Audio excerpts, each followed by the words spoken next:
IPL নাকি Dhaka league, কোথায় খেলবেন সাকিব? সবাইকে গল্প কথা ইউটিউব চ্যানেলে স্বাগতম। বিনোদন ও স্পোর্টসের এরকম আরো নিউজ পেতে আমাদের চ্যানেলটি সাবস্ক্রাইব করুন ও বেল বাটনে প্রেস করুন। চোটের কারণে নিউজিল্যান্ডের বিপক্ষে ওয়ানডে সিরিজে খেলছেন না সাকিব আল হাসান। ঠিক একই কারণে ঢাকা প্রিমিয়ার লিগেও তার খেলা অনিশ্চিত। লিগের প্লেয়ার্স ড্রাফটেও এই বাঁহাতি অলরাউন্ডারের নাম ছিল না। মার্চের প্রথম সপ্তাহে শুরু হচ্ছে ঢাকা প্রিমিয়ার লিগ। অল্প কিছুদিন বাদে শুরু হচ্ছে Indian premier league IPL. Dhaka লিগে না খেললে সাকিব কি আইপিএলে খেলবেন? বিষয়টি এখন খুবই আলোচনায়। রাজধানীর এক হোটেলে সাংবাদিকদের সিসিডিএম চেয়ারম্যান ইনাম আহমেদ এ ব্যাপারে বলেন, সাকিব চোটে আক্রান্ত, সুস্থ হলে পরে বিসিবি এবং সাকিব আলোচনা করে সিদ্ধান্ত নেবে সে আইপিএল নাকি প্রিমিয়ার লিগে খেলবে।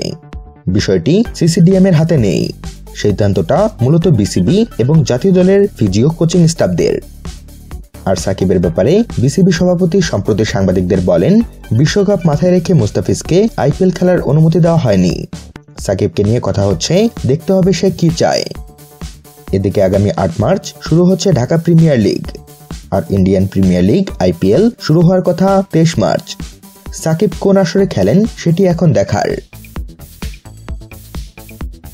তো বন্ধুরা, সাকিব সুস্থ ও ফিট থাকলে আইপিএল নাকি ঢাকা লিগ কোনটিতে খেলা উচিত বলে আপনি মনে করেন তা জানিয়ে দিন আমাদের কমেন্ট বক্সে।